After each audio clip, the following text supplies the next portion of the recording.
You just completed some morally questionable mission in Sandy Shores and now have to head back to the city.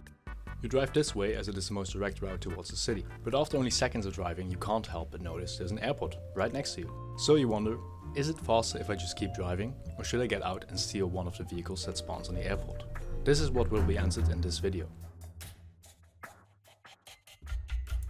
First of all, I established this route from Sandy to right around downtown Los Santos.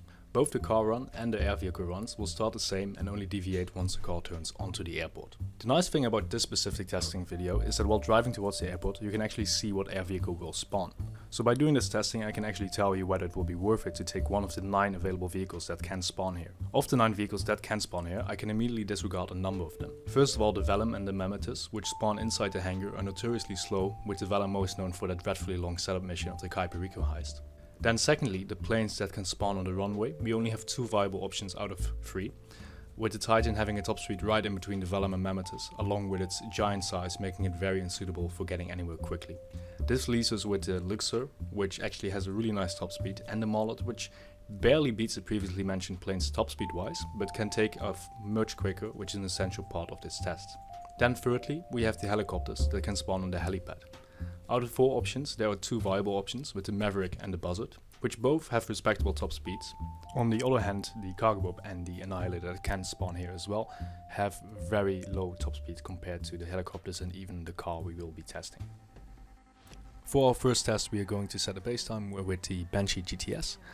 So instead of going to the right in a second here, we're just gonna go straight. The fastest route is pretty much just the highway. From this specific point, it's no point in going to Mountain Madrasa's house. We can just go here and then cut like the little highway on ramp by just going straight here. Can be a bit sketchy, but you can also take it a slightly slower line a little bit further away. This we're gonna speed up a little bit because, well, it's just driving straight on a highway.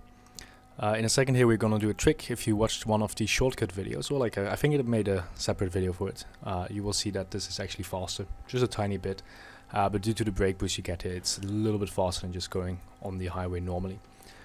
From here we're just gonna continue until the highway stops at the hospital down here, and then we're basically already there. As you can see, the timer is around at 1:20, slowly taking up. And now we enter the city, and we just have to complete 1 corner and then we are at the finish line. As you can see, we're making great pace. Traffic wouldn't really be a problem, maybe here a little bit, but even here you have a lot of space to maneuver around it. So even a traffic run wouldn't be any different, as you can just avoid them easily on the highway. And as you can see, we finished with a time of 1 minute 43.7. which is the base time for this test. And we will now see how it compares to the other vehicles. So as I mentioned before, we're not going to be testing the Velum, Mallard, Titan, etc. We're just going to be testing the 4 vehicles I talked about, with the first one being the Mallard, which I expected to be the slowest because it's a plane that still has to take off. Even though it's relatively fast compared to, like, for example, the Velum, it still needs a little bit of time to take off. And at top speed only being slightly faster than the car, I didn't expect much of it. Of course it's going to be able to cut a lot, but it also has to gain altitude a little bit to get towards its maximum speed. But as you can see, we can take off relatively easy. With the Velum you would have needed half the runway basically. But as you see, we will fly right now. Once again I speed it up a little bit. Flying up here just to get above like 800-900 feet, which gives us a little bit more speed. And we're gonna be flying towards the city at great speed here, and now we're gonna be in the descent, and luckily the checkpoint or the finish here is right in between the buildings. If you have to land somewhere in between the buildings, obviously it's gonna take a little bit more time, but as you can already see on the timer, this one takes way longer than the car. The car was 1:43.7, this one is taking well over 2 minutes, and in the end it's 20 seconds slower than the car. For a second test I have a little bit higher hopes. This time we're going to be taking the Luxor, which has a top speed of about 40 km/h more than the Mallard and the car, which gives me, higher hopes that it will actually overtake the car once it is in flight. Also, its taking off time, even though it's quite big, isn't that bad. Like I said, the Velum, for example, which is a small ass plane, still struggles a lot with taking off. And meanwhile this, what is it, 15-ton jet or something? Well, it's probably not that heavy, but you know what I mean. Takes off within, 5 seconds basically. And once it's in the air and on speed, we will see that it has a high top speed of about, I think, 265-ish in kilometers, not miles. In miles it is, figure it out, I know something. But yeah, you see it makes great time here, and at the 120 it's already in the city, and then on the descent, as you can see here, we're in the 130s. It will just about miss that 143 mark, but it's getting very, very close, and it's quite impressive for a big jet like this. And if you have to go a bit farther, it might even catch the car. So this is probably a valid pick for if you have to go to the airport or the harbor, for example. For third test, we have the first helicopter of the bunch, which is the Maverick. I do, however, have high hopes for this one compared to the Mallard. Even though the Mallard and the Maverick have a almost identical top speed of about like 225 kilometers per hour, the Maverick takes off a lot faster.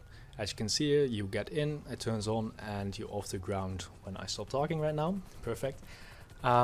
Also, with a helicopter, you don't have to get as much altitude as with the planes, because the planes benefit from that above, 800, 900 feet speed boost. With the helicopter, you don't. Another thing, however, to consider with the helicopter is that you need to, gain altitude. If you push forwards, which gives you the most speed, you don't gain any altitude, you actually lose a little bit of altitude. So sometimes you have to reduce speed just to gain altitude a little bit.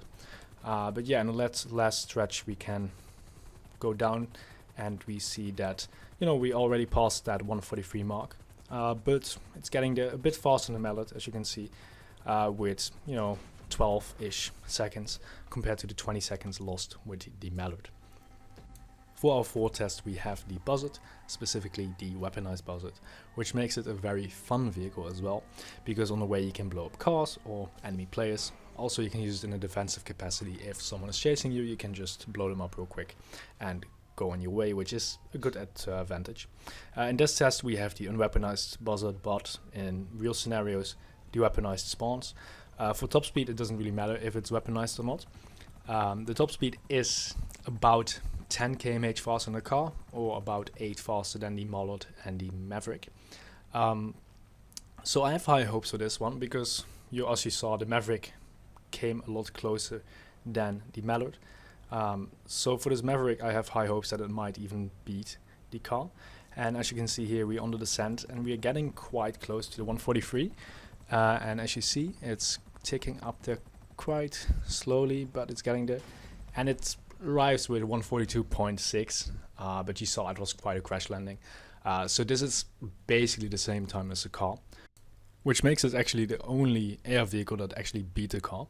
However, I want to add, for longer distances, a plane like the Luxor quickly becomes faster. So if you have to go to like Maze Bank Arena, your Luxor is probably a better bet.